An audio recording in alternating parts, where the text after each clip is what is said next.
What's going on, campers? Mike Sampson here, Straw Hat Adventures. Today we're going to go around the 2026 Sunset Park Sunray 119. It's going to be a brand new floor plan to 2026, and I'm super excited to share this with you. For all you folks that have been familiar with the 109, this is going to be the next size up. So, without further ado, let's get into it. All right, campers. So as you can see here, we're going to be outside this brand new floor plan by Sunset Park. It's going to be the Sunray 119. You're going to see on the back side, you're going to have some pass-through or some storage underneath.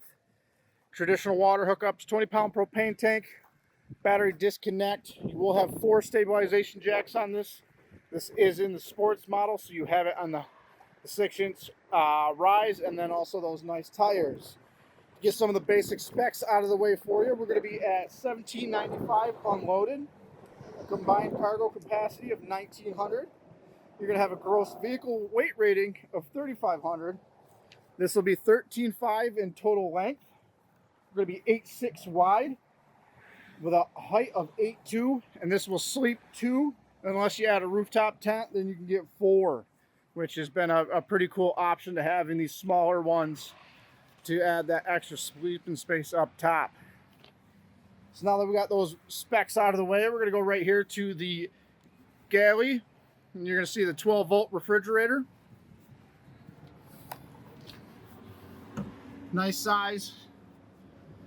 Underneath, you'll have a pass-through cabinet, microwave, quick storage there, nice little sink, some counter space, refrigerator switch to turn it on and off, other switches for your lights. And then the other cool thing is you're going to have a nice pass-through cabinetry right above.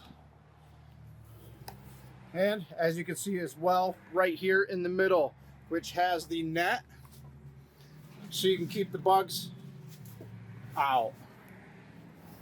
On the inside here, we're going to have a full-size bed, a nice griddle. This is going to be a 25-inch griddle, and you'll have your char grill on one side and your flat top on the other. And that just connects to the propane right on the front. And as you see here, above your bed, or above your kitchen, you're going to have more storage, a cabinet, Bluetooth speaker. This is going to come with the side-mounted AC. You have rooftop solar, the 12-volt fan up top, a good-sized window right there, more storage above your bed, a little closet, and we got these without the cassette toilet option, but you can get these with a cassette toilet that'll hide away in that closet area. You'll have storage underneath as well. So just tons of places to stash stuff in there when you're out camping. The nice solid steps that they're known for. Just makes a nice little trailer. It's a little bit of a step up from the 109 over here. If this is something that interests you, my name is Mike. You can get a hold of me at mike@cortlandrv.com. And this was another Travel Trailer Walk Around.